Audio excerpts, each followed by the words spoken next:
So next question देखते हैं, question number 18। A voltage of 200 sine omega T and minus 50 sine 3 omega T. मतलब यहां पर हमारा फंडामेंटल और थर्ड हार्मोनिक्स दोनों फ्रीक्वेंसीज पे क्या दे रखा है, वोल्टेज दे रखा है। यूजुअली अगर मल्टी फ्रीक्वेंसी वोल्टेज का जो डिस्कशन है उसका एनालिसिस हम लोग इलेक्ट्रिकल मशीन में ये मान के चलते हैं कि मल्टी हार्मोनिक्स डिस्कशन मतलब कि सपोज करो जो सप्लाई, एक कोई मशीन है उसकी सप्लाई वोल्टेज या करंट में अगर हार्मोनिक्स आता है, इसको बोलते हैं हम लोग टाइम हार्मोनिक्स। क्या बोलते हैं इसको हम लोग, टाइम हार्मोनिक्स। और ज्यादातर हमारा ट्रांसफार्मर में टाइम हार्मोनिक्स लगभग नेग्लिजिबल मानते हैं, सिंक्रोनस जनरेटर में भी हम लोग नेग्लिजिबल मानते हैं, बट जो इंडक्शन मशीन है या इंडक्शन मोटर है उसमें हम लोग कंसिडर करते हैं, क्योंकि इसको यूज हम लोग पावर इलेक्ट्रॉनिक्स ड्राइव के लिए भी करते हैं, इंडक्शन का यूज। ठीक है, तो पावर इलेक्ट्रॉनिक्स के लिए क्या है कि जैसे सपोज करो जब डीसी की बात होती है तो डीसी में दैट इज एसी के बाद अंदर की साइड में एसी होता है डीसी में, उसके बाद हम लोग कम्यूटेटर से पल्सेटिंग निकालते, उसके बाद नंबर ऑफ कॉइल बढ़ा के ये रिपल बनाते, तो इतना हमारे लिए डीसी काम का रहता है। बट पावर इलेक्ट्रॉनिक्स में इतना रिपल भी नहीं चाहिए, इसको भी एनालाइज करके पावर इलेक्ट्रॉनिक्स में एकदम स्ट्रेट बनाने की कोशिश करते हैं। ठीक है, बट अभी हमारा as in machine, in case of machine, इस वाले रिपल करंट से हमारा काम चल जाता है। ठीक है, तो इतना हम लोग, क्योंकि हमारे लिए क्या है, यहां पर छोटा छोटा जो वेरिएशन है 2-4 वॉट का हम लोग लॉसेस कंसिडर कर सकते हैं क्योंकि बड़ी मशीन है। बट पावर इलेक्ट्रॉनिक्स में 1-2 वॉट को भी हम लोग क्या करते हैं, बहुत ही सीरियसली लेते हैं, छोटे छोटे इश्यूज को भी हम लोग, लॉसेस को भी कंसिडरेशन में लेते हैं। इस वजह से पावर इलेक्ट्रॉनिक्स में हम लोग हाईली इफिशिएंसी या इफिशिएंट बनाने की कोशिश करते हैं। इस वजह से आपको टाइम हार्मोनिक ज्यादातर एनालाइज जो इंडक्शन मोटर है जो कि ड्राइव पर यूज होगी तब आपको देखने को मिलेगा। ठीक है, तो इस क्वेश्चन को देखते हैं अभी हम लोग कि यहां पर वोल्टेज दे रखा है 250 टर्न्स दे रखा है, transformer winding having a negligible resistance and leakage, find instantaneous comma maximum flux. आपको इंस्टेंटेनियस और मैक्सिमम फ्लक्स निकालना है, and also find by what percentage will be eddy current loss in the iron be reduced if the applied voltage is altered to. ये applied voltage अगर ये है, इस वाले अप्लाइड वोल्टेज से अगर ये अप्लाइड वोल्टेज कर दिया तो आपके एडी करंट में कितना रिडक्शन होगा, परसेंटेज के फॉर्म में आपको बताना है। ठीक है, तो चलिए अब यहां से हम लोग बात करेंगे। सबसे पहले तो इंस्टेंटेनियस और मैक्सिमम फ्लक्स निकाल लेते हैं। तो फ्लक्स निकालना है अगर, तो वोल्टेज गिवन है आपका, तो V1 वोल्टेज अगर मैं मान लूं तो यहां पर 200 sine omega T minus 50 sine 3 omega T. ठीक है, 3 ओमेगा टी दे रखा है। तो मान लीजिए यहां पर V1 equal to minus N D phi by D T, Faraday law of electromagnetic induction. और यहां से अगर मुझे फाई निकालना है तो फाई हो जाएगा -1/n integration V1 into D T. ठीक है, तो यहां से phi equal to number of turns कितना हो जाएगा, 250 नंबर ऑफ टर्न्स है, 250 नंबर ऑफ टर्न्स है। ठीक है, उसके बाद V1 कितना हो जाएगा हमारा, V1 200 sine omega T minus 50 sine 3 omega T, और किसके रिस्पेक्ट में, with respect to D T. With respect to अगर ओमेगा टी होता तो हम लोग ओमेगा को नीचे नहीं लाएंगे इंटीग्रेशन में, और with respect to D T होगा तो ओमेगा का फंक्शन इंटीग्रेशन करते टाइम पे डाउन में डिवाइड होगा और डिफरेंशिएशन करते टाइम पे मल्टीप्लीकेशन होगा। सिंपल, आपको पता भी है। तो यहां पर हम लोग देख लेते हैं 250 माइनस 250, इसका करेंगे तो कितना हो जाएगा, -200 साइन का इंटीग्रेशन क्या हो जाएगा, cos minus cos omega T, और डिवाइडेड में क्या हो जाएगा, नीचे ओमेगा आ जाएगा, और यहां पर माइनस माइनस प्लस, तो 50 cos 3 omega T divided by 3 omega. ठीक है, इस तरीके से हम लोग लिख सकते हैं। तो यहां से ओमेगा को कॉमन ले सकते हैं, ओमेगा को कॉमन ले लीजिए, माइनस को कॉमन ले लीजिए। ठीक है, और यहां से 50 को कॉमन ले लेता हूं, तो यहां पर लिख देंगे हम लोग कि माइनस कॉमन ले लेंगे, तो यहां पर ये प्लस में हो जाएगा 50, माइनस भी कॉमन ले लिया, माइनस माइनस प्लस, और 50 भी कॉमन ले लिया तो 250 इंटू ओमेगा, और ये हो जाएगा प्लस में मतलब 4 कॉस ओमेगा टी माइनस, यहां पे 50 ले लिया तो 1/3 कॉस 3 ओमेगा टी। ठीक है, 3 ओमेगा टी। और इसको सॉल्व करेंगे तो यहां से कितना हो जाएगा, सॉल्व करेंगे तो ये ओमेगा की जगह हम लोग रख देंगे, ओमेगा की जगह मैं क्या रख देता हूं, 100 पाई, तो that is 100 pi.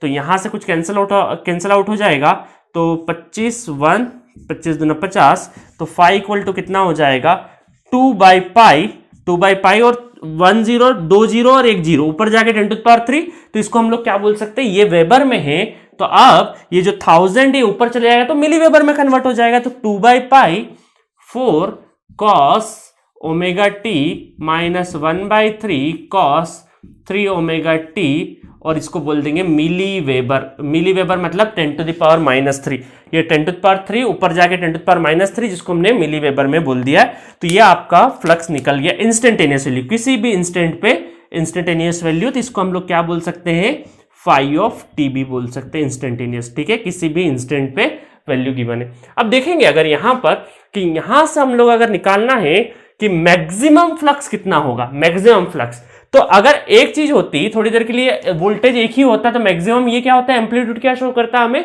Maximum value. तो यहां पर हम क्या कर सकते हैं कि जितना भी पीक वैल्यूज है उनको एडअप कर देंगे तो हमारा मैक्सिमम फ्लक्स आ जाएगा। तो हम क्या बोल देंगे, मैक्सिमम फ्लक्स अगर निकालना है तो क्या कर देंगे, हमारे पीक वैल्यूज को ऐड कर देंगे। तो 4 + 1/3 that is peak value, peak value amplitude जिसको क्या बोलते हैं हम लोग, ऐड कर देंगे तो क्या आ जाएगा, हमारा मैक्सिमम फ्लक्स आ जाएगा, ठीक है। अब बात करते हैं हम लोग एडी करंट की। तो एडी करंट किसके ऊपर प्रोपोर्शनल है, eddy current is proportional to voltage square. और ये वोल्टेज कौन सा होता है, आरएमएस वोल्टेज होता है, क्योंकि यहां पर तो इंस्टेंटेनियस वोल्टेजेस दे रखे थे, इनको हमको काय में कन्वर्ट करना पड़ेगा, आरएमएस वोल्टेज में कन्वर्ट करना पड़ेगा।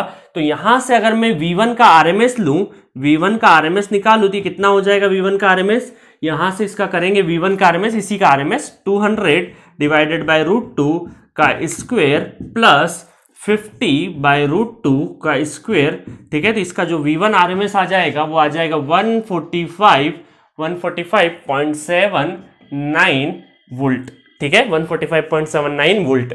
और V2 RMS, क्योंकि अब यहां पर V2 RMS कितना हो जाएगा, V2 RMS, तो ये नेक्स्ट सेकेंड वोल्टेज, क्योंकि एडी करंट इसी के रिस्पेक्ट में हमें निकालना है, तो ये हो जाएगा 200/√2, तो ये हो जाएगा 141 पॉइंट, देख लेते हैं 141 पॉइंट कितना होगा, ये कैलकुलेशन से करके 200 डिवाइडेड बाय √2, तो एग्जैक्टली 144.42 वोल्ट, ठीक है।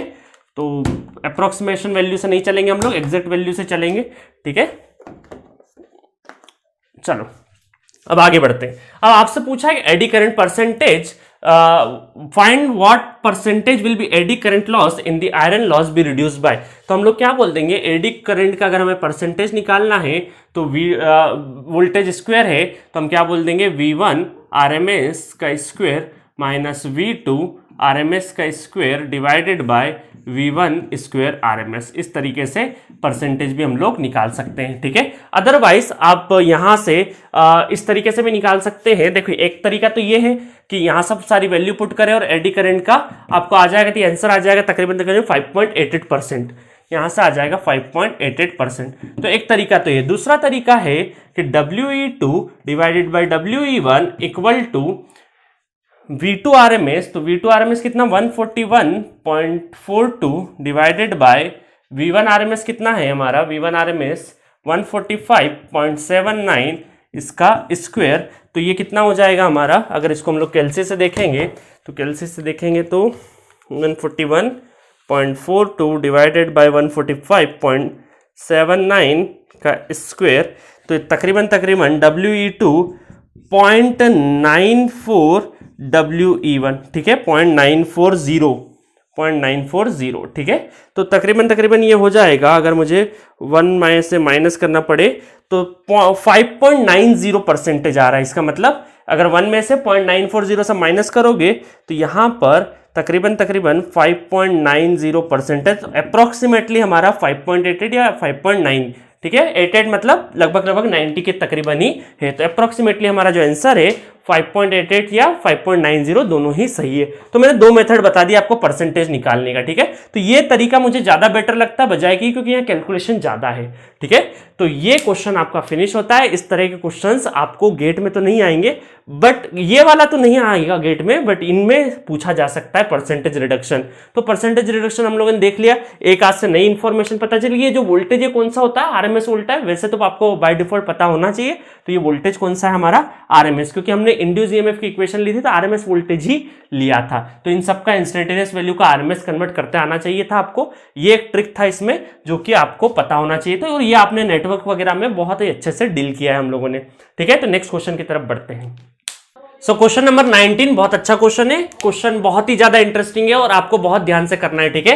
An 11 kilovolt 25 hertz single phase transformer has ohmic hysteresis and eddy current losses of 1.8%, 0.8% and 0.3% respectively, what do these losses become if the transformer is operated from 22 kilovolt 50 hertz supply? The current is assumed to remain the same in both the cases. मतलब दोनों case में current क्या है हमारा constant है। मतलब कि एक तरफ तो क्या हो रहा है आपका 11 किलोवोल्ट 25 हर्ट्ज फ्रीक्वेंसी है, और दूसरी तरफ सेम ट्रांसफॉर्मर काय पे ऑपरेट कर रहे हैं हम लोग, काय पे ऑपरेट कर रहे हैं 22 किलोवोल्ट 50 हर्ट्ज पे, तो 22 किलोवोल्ट 50 हर्ट्ज पे कर रहे हैं। ठीक है, तो एक तरफ तो क्या बोल रही है कि 11 किलोवोल्ट 25 हर्ट्ज रिस्पेक्टिवली रेटेड, तो कहीं बोला नहीं है।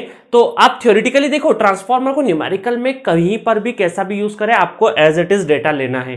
ठीक है, हम लोग को अपने हिसाब से अपना दिमाग नहीं लगाना है डेटा बदलने पर। जो डेटा बोल दिया वो लेना है, वो चाहे बोल दे 3 volt 3 phase line to line voltage है तो हमें लेना है। ठीक है, तो हम अपना दिमाग नहीं लगाएंगे, जो भी डेटा अगर क्वेश्चन में मेंशन है तो वही डेटा हमको लेना है सॉल्व करने के लिए। ठीक है, तो देखिए यहां पर 11 किलोवोल्ट 25 हर्ट्ज और 22 किलोवोल्ट, मतलब कि वोल्टेज डबल हो रहा है और फ्रीक्वेंसी क्या हो रही है, हमारी फ्रीक्वेंसी भी डबल हो रही है। इसका मतलब हम क्या बोल देंगे, V/F रेशियो हमारा क्या है, कांस्टेंट है। ठीक है, V/F रेशियो कांस्टेंट है। इस तरीके से ऑपरेटिंग वोल्टेज और फ्रीक्वेंसी बदला है कि V/F रेशियो क्या है, कांस्टेंट है। अब देखिए यहां पर इस ट्रांसफार्मर में क्या बोल दिया है आपको कि परसेंटेज में दे रखा, परसेंटेज में। तो थोड़ी देर के लिए मान लो इसका मैं बोल देता हूं, दोनों केस में ये केस है और इन दोनों केस में V/F कांस्टेंट है और साथ में दोनों का करंट सेम है। करंट क्या है, सेम है, दोनों में करंट सेम है। अब एक बात बताइए, अगर करंट सेम है और वोल्टेज बदल रहा है, इसका मतलब कैपेसिटी बदल रही है। ठीक है, केवीए रेटिंग क्या है, KVA rating is the multiplication of voltage and current. तो करंट सेम है बट वोल्टेज डबल हो रहा है, तो केवीए भी क्या हो रहा है, डबल हो रहा है। मतलब मैं यहां पर अगर केवीए 1 एज्यूम करता हूं तो यहां पर जो केवीए 2 होगा, केवीए 2 होगा वो होगा 2 times of KVA 1, 2 times of KVN. मतलब कैपेसिटी क्या हो गया, बदल गया। मतलब अगर ये 5 केवीए है तो इसका कैपेसिटी कितना है, 10 केवीए का है। ठीक है, तो यहां से आपको ये दो रिलेशन पता चले, करंट सेम है, वोल्टेज डबल हो रहा है, मतलब कैपेसिटी क्या हो रही है, बढ़ रही है। तो ये केवीए 1 माना है, तो यहां पर केवीए 2 क्या हो जाएगा, 2 times of KVA 1। Next question है कि यहां पर V/F अगर कांस्टेंट है तो हम क्या बोल सकते हैं कि WH is proportional to frequency, WH is proportional to frequency. ठीक है, और यहां पर हम क्या बोल सकते हैं कि WE and WE is proportional to frequency square proportional. ठीक है, तो ये दो रिलेशन भी हमारे पास यहां पर है। क्यों बोल सकते हैं ये V/F कांस्टेंट है, बट फ्रीक्वेंसी से इंडिपेंडेंट है, eddy current loss V/F constant है, तो हम लोगों ने न्यूमेरिकल सॉल्व करने के लिए F स्क्वायर के टर्म में लिख दिया। असल में वो वोल्टेज स्क्वायर के टर्म में ही लिखा जा सकता है। देखते हैं यहां पर क्या होता है, जो गिवन डेटा है आपका, अगर ये परसेंटेज कैसे कन्वर्ट हुआ होगा। अगर देखिए ओमिक लॉस की बात करें, मतलब copper loss, WC copper loss मतलब ohmic loss divided by KVA1, तभी तो क्या हुआ होगा ये, तभी तो ये क्या बना होगा, 1.8% बना होगा। ठीक है, बट यहां पर करंट सेम है। ठीक है, करंट सेम है, करंट सेम है। अब देखिएगा यहां पे कॉपर लॉस इस तरीके से हो गया, दोनों केस में करंट सेम है। और यहां पर आपका दूसरा है हिस्टेरेसिस लॉस। हिस्टेरेसिस लॉस कितना है, 0.8%। तो हिस्टेरेसिस लॉस कैसे लिखा गया होगा, WH1 डिवाइडेड बाय KVA1 कितना हो गया ये हमारा 0.8%। और similarly likewise WE1 upon KVA1 कितना लिखाया होगा ये हमारा 0.3%, 0.3%। ठीक है, अब आपको ताज्जुब होगा कि कुछ कुछ रिलेशन ऐसे हैं, ठीक है, कि जैसे कि WH2, अगर WH2 फ्रीक्वेंसी के प्रोपोर्शनल फ्रीक्वेंसी क्या हो रहा है, डबल हो रहा है, फ्रीक्वेंसी क्या हो रहा है आपका, डबल हो रहा है, तो हम क्या बोल देंगे WH2 इक्वल टू WH1। ठीक है, तो फ्रीक्वेंसी के प्रोपोर्शनल मतलब यहां पर F2 डिवाइडेड बाय F1, थोड़ी देर के लिए रिलेशन लिख ही देते हैं हम लोग। तो यहां से आ जाएगा WH2। ठीक है, फ्रीक्वेंसी के प्रोपोर्शनल है तो फ्रीक्वेंसी डबल हो रहा है, तो WH2 भी कितना हो रहा है, 2 टाइम्स ऑफ WH1। ठीक है, ये होगा। और एडी करंट क्या हो जाएगा, सेकंड केस में एडी करंट फ्रीक्वेंसी के स्क्वायर मतलब फ्रीक्वेंसी का डबल हो रही है तो 4 गुना एडी लॉसेस, तो हमारा क्या हो जाएगा, एडी करंट क्या हो जाएगा, 4 × 4E1 WE1। तो ये दो रिलेशन है। मतलब कि जब हम लोग इस वाले के ट्रांसफार्मर पे, यही सेम ट्रांसफार्मर का 22 किलोवोल्ट 50 हर्ट्ज पे ऑपरेट हो रहा होगा, तो यहां पर ओमिक लॉस कैसे लिखेंगे, ohmic loss divided bye KVA2, kVA2। But ये ओमिक लॉस करंट सेम होने की वजह से ओमिक लॉस मतलब कॉपर लॉस चेंज होंगे क्या, I2R लॉस चेंज होंगे क्या, बिल्कुल नहीं चेंज होंगे। मतलब ये ऊपर का टर्म तो WCU का CU ही रहेगा, चाहे 1 की बात करें चाहे 2 की बात करें। मतलब WCU2 इक्वल टू WCU1, दोनों के दोनों क्या रहेंगे 1 है, तो ये भी 1 और 2 लिखा है ना, तो 2 का क्या हो जाएगा, दोनों बराबर है। और kVA2 कितना है हमारा 2 times of kVA1, 2 times of kVA1। इसका मतलब कितना हो जाएगा, देखिए बड़ी आसानी से हम लोगों ने क्या करा, अगर मुझे इसको परसेंटेज में चेंज करना है ओमिक लॉस को, तो ओमिक लॉस डिवाइडेड बाय उसका अपना कैपेसिटी kVA2। और ओमिक लॉस और ओमिक लॉस सेकंड और फर्स्ट क्या है, सेम है, क्यों, बिकॉज ऑफ करंट सेम है। और kVA2 क्या लिख सकते हैं, kVA2 is equal to 2 times of kVA1 लिख दिया है। बट मुझे पता ही है कि ये वाली टर्म का परसेंटेज तो हमें पता है ना 1.8, तो यहां पर क्या लिख सकते हैं हम लोग कि 1.8 डिवाइडेड बाई 2 मतलब कि 0.9%, ठीक है 0.9%। तो इसका आंसर क्या आ जाएगा 0.9%, मतलब ओमिक लॉस का परसेंटेज आ चुका है 0.9%। नेक्स्ट देखते हैं, यहां पर अगर मुझे परसेंटेज कन्वर्ट हो हिस्टेरिसिस में, तो हिस्टेरिसिस 2 डिवाइडेड बाय kVA2, ठीक है। तो WH2 कितना हो जाएगा, WH2 2 times of WH1 divided by kVA2 कितना लिख देंगे 2 टाइम्स ऑफ kVA1। तो इसका मतलब क्या हो जाएगा, 2 से 2 कैंसल, तो ये वाली टर्म तो क्या रहेगी 0.8 ही रहेगी, तो इस वाली टर्म को 0.8% ही लिख देंगे। तो हिस्टेरिसिस में बिल्कुल भी चेंज नहीं होगा, परसेंटेज हिस्टेरिसिस में कोई भी चेंज नहीं होगा, ठीक है। नेक्स्ट क्वेश्चन देखते हैं, एडी करंट का मामला देखते हैं। तो एडी करंट अगर लिखना चाहें तो एडी करंट टू kVA2 इस, ठीक है, तो एडी WE2 कितना है 4 times of WE1 upon kVA2 कितना है 2 टाइम्स ऑफ kVA1।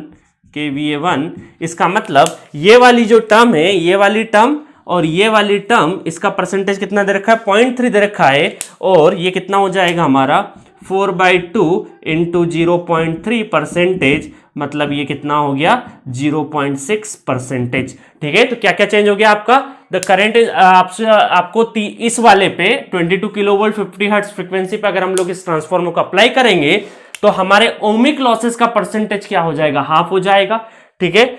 और हिस्टेरिसिस का क्या परसेंटेज क्या रहेगा, सेम रहेगा, क्योंकि कैपेसिटी बदल रही है, ठीक है। और एडी करंट का परसेंटेज क्या हो जाएगा, डबल हो जाएगा।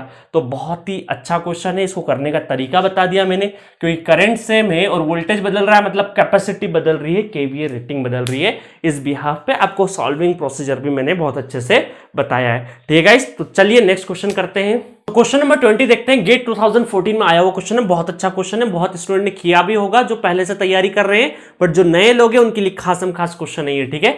Open circuit test is performed on 50 hertz. तो OCSC टेस्ट अभी हम लोग आगे पढ़ेंगे, उसकी जरूरत नहीं है, जस्ट आपको दे रखा ओपन सर्किट टेस्ट परफॉर्म किया है 50 हर्ट्ज पे ट्रांसफॉर्मर विथ V/F क्या है, कांस्टेंट है, ठीक है। और आपको एक ग्राफ दे रखा है, फ्रीक्वेंसी और core loss divided bye frequency. ये जो y एक्सिस है, इस एक्सिस का मतलब क्या है, कोर लॉस पर फ्रीक्वेंसी, मतलब core loss divided bye f का ये एक्सिस है, जिसपे 5, 10, 15 दे रखा है, और 25 एंड 50 क्या है, हर्ट्ज फ्रीक्वेंसी है। The hysteresis and eddy current losses of the transformer at 25 hertz respectively. इस 25 हर्ट्ज पे आपको क्या निकालना है, hysteresis and eddy current losses निकालना है, कि स्ट्रेट लाइन गिवन है। आपको मैंने बताया है बहुत बार क्वेश्चंस में अभी तक डिस्कस करे हैं कि कोर लॉस इक्वल टू, अगर हमको हिस्टेरिसिस और एडी दोनों के कंपैरिजन में लिखना पड़े, जब V/F कांस्टेंट हो, तब क्या लिख सकते हैं हम लोग, KH into F plus KE F square, ठीक है। और इसको ये y एक्सिस बनाने के लिए हमें क्या करना पड़ेगा, फ्रीक्वेंसी को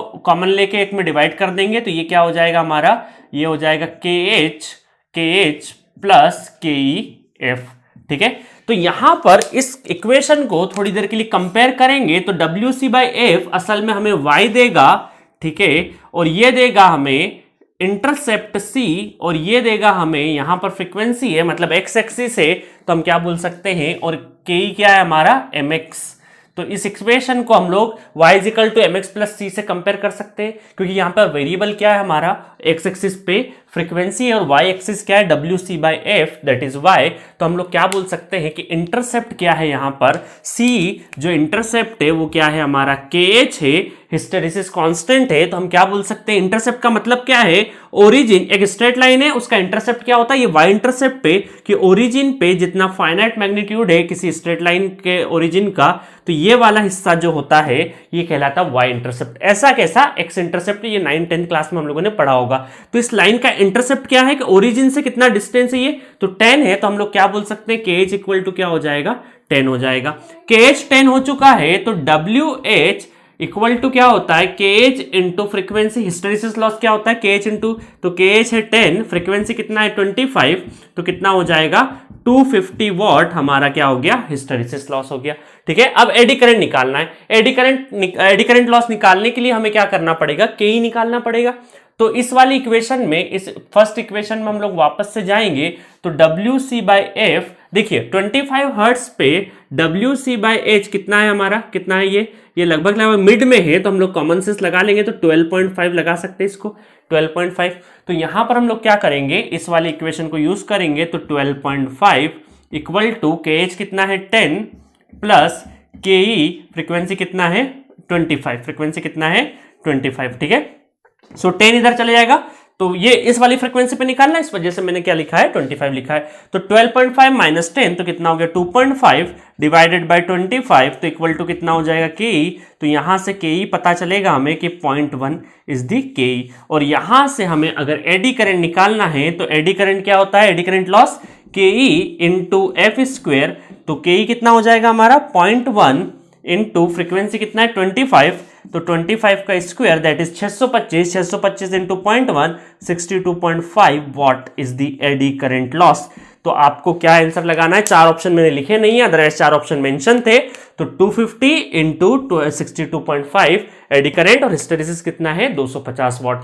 तो बहुत ही सिंपल तरीके से सोचना है आपको, बहुत ज्यादा रॉकेट साइंस नहीं लगाना है। एक स्ट्रेट लाइन दे रखी, जो इंफॉर्मेशन है उसको लिया, ये इक्वेशन हम लोग 3-4 न्यूमेरिकल में यूज कर चुके हैं ऑलरेडी। तो आपको ये क्वेश्चन करने में कोई भी परेशानी नहीं होना चाहिए। सेम क्वेश्चन तो नहीं आएगा, इसके जैसा क्वेश्चन की आने की संभावनाएं हमेशा रहती है। तो पैटर्न आप सीखिए, कॉन्सेप्ट सीखिए, क्वेश्चन नहीं रटिए। कॉन्सेप्ट एक बार ग्रिप बना लेंगे तो उसके बाद जो भी क्वेश्चन आएगा सब करेंगे आप। ठीक है, तो मैं कोशिश रहेगी मेरी कि जितने भी न्यूमेरिकल हो उसमें सारे के सारे जितने डिफरेंट टाइप के वेरिएशन हो सकते हैं, पॉसिबल वेरिएशन हो सकते हैं आपको गेट के एग्जाम या ईएस के एग्जाम निकालने के लिए, उतने वेरिएशंस में करके दूंगा। ठीक है, तो चलिए 20 क्वेश्चन खत्म कर दिए हम लोगों ने। कुछ और इंपॉर्टेंट क्वेश्चंस है बचे हुए हैं हिस्टेरिसिस एंड एडी करंट को लेके, वो भी जल्दी से जल्दी डिस्कस करके इस टॉपिक को फिनिश करते हैं हम लोग।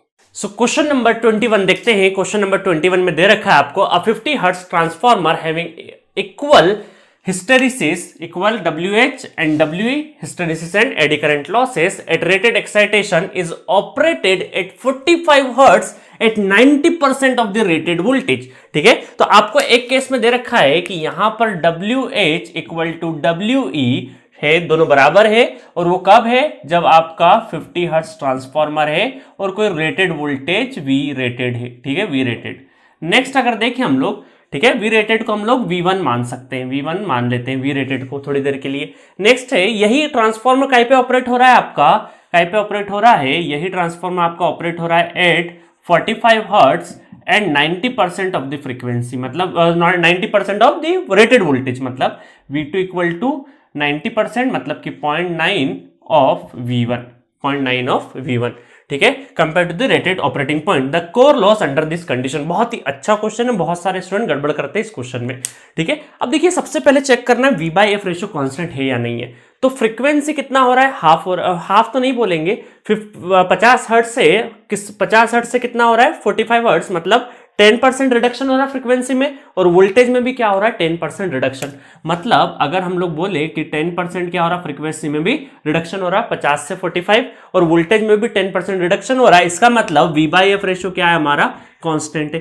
V/F रेशियो क्या है, कांस्टेंट है। और यहां से अगर मुझे हिस्टेरिसिस लॉस निकालना पड़े तो हिस्टेरिसिस प्रोपोर्शनल टू क्या हो जाएगा, फ्रीक्वेंसी प्रोपोर्शनल हो जाए F2 डिवाइडेड बाय F1। तो हिस्टेरिसिस लॉस क्या हो जाएगा हमारा, ये हो जाएगा F2 कितना 45 डिवाइडेड बाय 50, और ये हो जाएगा हमारा WH1। ठीक है, WH1। ठीक है। तो यहां से हम लोग क्या बोल सकते हैं कि 45/50, तो ये तकरीबन क्या हो जाएगा 0.9, तो 0.9 मतलब कि हिस्टेरिसिस क्या हो रहा है 10% रिडक्शन हो रहा है, 10% रिडक्शन हो रहा है काय में, हिस्टेरिसिस लॉस में, ठीक है। बट एडी करंट की बात करेंगे अगर हम लोग, तो एडी करंट क्या होगा, eddy current is independent to the frequency, it depends on the voltage square. तो हम लोग क्या बोल सकते हैं, eddy is proportional to voltage square. तो यहां पे हम लोग WE2 divided by WE1 equal to V2 divided by V1 का होल स्क्वायर। तो यहां से देखेंगे तो यहां पे V2 की जगह क्या पुट करेंगे 0.9, V1 कैंसिल आउट, तो 0.9 का स्क्वायर 81 मतलब कि 0.81, तो यह हो जाएगा 0.81 WE1। इसका मतलब हम क्या बोल देंगे यहां से कि 10% रिडक्शन तो हमारा हिस्टेरिसिस में है और 19% रिडक्शन काय में, हमारा 19% रिडक्शन है हमारा एडी करंट में, ठीक है। तो सेपरेटली देखिए ये 10% रिडक्शन और 19%, तो बहुत सारे स्टूडेंट या तो 19 लगा देते हैं या 10 लगा देते हैं, ठीक है। इसका मतलब रिमेन अनचेंज तो बिल्कुल भी नहीं है। अब देखिएगा बहुत ट्विस्ट है क्वेश्चन में कि जो 10% है आउट ऑफ क्या है, ये 100 है, और ये 19 है तो आउट ऑफ क्या है 200 है, नॉट 200, 100 है। ये दोनों 10% आउट ऑफ 100%, 19% आउट ऑफ 100%, जब दोनों को प्लस करना है हमें तो आउट ऑफ क्या रखना पड़ेगा, हमें 200 रखना पड़ेगा कि नहीं। तो कॉमन सेंस बेसिस पे क्वेश्चन हो सकता है, मतलब कि हम क्या बोल सकते हैं 100 अगर मैं 10 + 19 करूं तो मुझे डिवाइडेड बाय, अब क्या हो गया, ये 100 में से था, ये भी 100 में से था, अब कितना हो गया 200% में से हो गया कि नहीं। कॉमन सेंस लगा लीजिए, तो कितना 19 और +10 29 का बाय 2, तो ये लगभग कितना हो जाएगा हमारा 14.5%, ठीक है। तो थोड़ा सा कॉमन सेंस लगाना है इस क्वेश्चन में आपको कि 10% reduction out of 100, 19% reduction out of 100। तो अगर इन दोनों का प्लस करें, क्योंकि आपसे पूछा क्या है, कोर लॉस के बारे में पूछा है, तो कोर लॉस क्या है, दोनों का समेशन होता है, हिस्टेरिसिस और एडी करंट का। तो डायरेक्ट समेशन नहीं कर दीजिएगा, तो आउट ऑफ काय में आएगा ये हमारा 200 में से, तो 200 में से करेंगे तो बाय 2 करना पड़ेगा, तो 14.5% हो जाएगा। तो चलिए नेक्स्ट क्वेश्चन देखते हैं, क्वेश्चन नंबर 22। बहुत ही अच्छा क्वेश्चन है। If the supply frequency in a transformer is doubled, voltage वगैरह के बारे में कोई भी इंफॉर्मेशन नहीं दे रखा है, सिर्फ और सिर्फ आपका क्वेश्चन का इंटेंसिफाई देखिए, आप क्वेश्चन का इंटेंसिटी देखिए, पूछना क्या चाह रहा है, फ्रीक्वेंसी बेसिस पे कौन सा लॉस वेरी कर रहे हैं कि नहीं कर रहे हैं। तो आपको पहली चीज तो ध्यान रखना है कि एडी करंट चेंज नहीं होगा फ्रीक्वेंसीज पे, ठीक है। तो सिर्फ और सिर्फ फर्क काय में पड़ेगा, हिस्टेरिसिस लॉस में पड़ेगा। अब देखिए यहां पर हम क्या बोलते हैं, थोड़ी देर के लिए इस क्वेश्चन को अलग तरीके से एनालाइज करते हैं, मतलब कि हम क्या बोल देंगे, एक बीएच कर्व बनाते हैं, एक बीएच कर्व, और थोड़ी देर के लिए समझते हैं कि ऑपरेटिंग पॉइंट ये यहाँ पे कहीं, ये चलते गया ऑपरेटिंग पॉइंट, ये ऑपरेटिंग पॉइंट गया, और यहाँ पर ऑपरेटिंग पॉइंट से ही मैंने क्या बना दिया, बीएच कर्व बना दिया। ये ऑपरेटिंग पॉइंट किस बात पे डिसाइड हो रहा है, बी और एच, मतलब B is proportional to V/F के ऊपर डिसाइड हो रहा है कि ऑपरेटिंग यहां बनेगा या नहीं बनेगा। इसका मतलब अभी वोल्टेज पे कोई भी कमेंट नहीं किया है, तो हमको वोल्टेज को एज इट इज कांस्टेंट रखेंगे। अब आपसे बोले कि फ्रीक्वेंसी क्या है, डबल है, तो फ्रीक्वेंसी अगर इंक्रीज हो रही है तो B क्या होगा, डिक्रीज होगा, मतलब ऑपरेटिंग पॉइंट अब क्या हो जाएगा, कम हो जाएगा। कम ऑपरेटिंग पॉइंट होगा तो पहले यहां था, अब ऑपरेटिंग पॉइंट यहीं पे कहीं बन जाएगा, तो यहां से BH कर्व बनेगा। तो इसका मतलब ये क्या है कि जब फ्रीक्वेंसी आपके बढ़ा रहे हैं तो ऑपरेटिंग पॉइंट डाउन हो रहा है, ऑपरेटिंग पॉइंट डाउन होते से ही एरिया ऑफ BH क्या होगा, डाउन होगा, छोटा हो जाएगा एरिया ऑफ BH, जिसकी वजह से हम क्या बोल सकते हैं कि हिस्टेरिसिस लॉसेस जो है वो डिक्रीज होंगे। बट कितने अमाउंट से डिक्रीज होंगे इसके बारे में हम लोग कमेंट नहीं कर सकते हैं, क्योंकि बहुत सारे स्टूडेंट क्या करेंगे कि WH is proportional to F², not F², F। तो यहां पर फ्रीक्वेंसी अगर डबल हो रही है तो हिस्टेरिसिस भी क्या हो गया, हमारे डबल हो गए, तो ए इज द करेक्ट ऑप्शन कर देंगे। बट यहां पर ये सिर्फ फ्रीक्वेंसी के बेसिस पे हम लोग हिस्टेरिसिस के बारे में डायरेक्ट कमेंट नहीं कर पाते, क्योंकि हमें वोल्टेज के बारे में पता नहीं है। और ये फॉर्मूला हम तभी लगाएंगे जब आपका V/F रेशियो क्या रहे, कांस्टेंट रहे। तो यहां तो ऑपरेटिंग V/F रेशियो कांस्टेंट नहीं है, इस वजह से फ्रीक्वेंसी के साथ क्या होगा, हमारा एरिया ऑफ BH क्या होगा, कम होगा, क्योंकि ऑपरेटिंग पॉइंट डाउन हो जाएगा। इस वजह से हम क्या बोलेंगे, WH डिक्रीजेस, बट कितने अमाउंट से डिक्रीजेस ये नहीं बता पाएंगे। बहुत ही अच्छा क्वेश्चन है। और एडी करंट तो क्या होगा, इंडिपेंडेंट टू दी फ्रीक्वेंसी रहेगा, ठीक है गाइस। तो आपको ये तरीका बताया, तरीका बहुत जगह काम आएगा आपको। तो चलिए नेक्स्ट क्वेश्चन स्टार्ट करते हैं। So question number 23 here, a 220/440 volt 50 Hz 5 kVA single phase transformer operates on 220 volt 40 Hz supply with secondary winding open circuited, then 4 option आपको गिवन है, both WE and WH losses decreases, both WE मतलब eddy current and hysteresis losses increases, C option है eddy current remain same but hysteresis increases, और D option है eddy current increases but hysteresis remain same.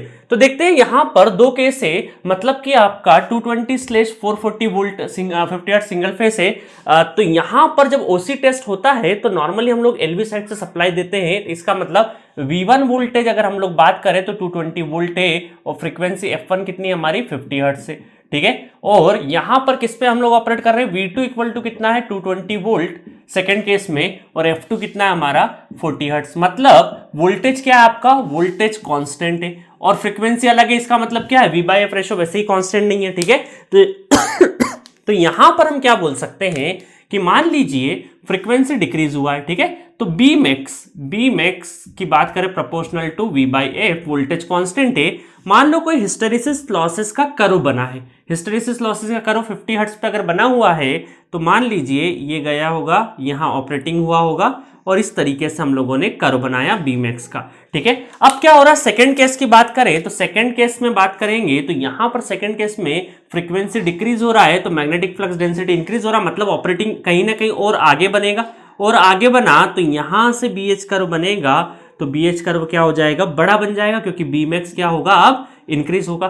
तो इसका मतलब हम क्या बोल सकते हैं कि जब वोल्टेज कांस्टेंट और फ्रीक्वेंसी डाउन है तो लूप ज्यादा बड़ा बनेगा, क्योंकि ऑपरेटिंग पॉइंट इंक्रीज हो चुका है, तो इसका मतलब हिस्टेरिसिस लॉसेस जितना बड़ा एरिया उतना ज्यादा हिस्टेरिसिस लॉसेस, तो हिस्टेरिसिस लॉसेस तो क्या होंगे आपके इंक्रीज होंगे, ये बात तय है, ठीक है। तो यहां से हम क्या बोल सकते हैं कि हिस्टेरिसिस लॉसेस तो क्या होंगे आपके यहां से इंक्रीज होंगे, और eddy current is independent to the frequency, इसका मतलब वोल्टेज अगर कांस्टेंट है तो eddy current is proportional to voltage square, तो वोल्टेज कांस्टेंट है तो एडी करंट क्या रहेगा, कांस्टेंट रहेगा, ठीक है। तो ये बाद में बार बार बोलता आया था अभी तक कि eddy current is independent to the frequency, but इस क्वेश्चन में आपको मैंने प्रूफ करके भी बता दिया है, ठीक है। तो देखिए यहां पे क्या आएगा, eddy current remain same but hysteresis increases, तो C is the correct option for this question. चलिए नेक्स्ट क्वेश्चन तरफ बढ़ते हैं।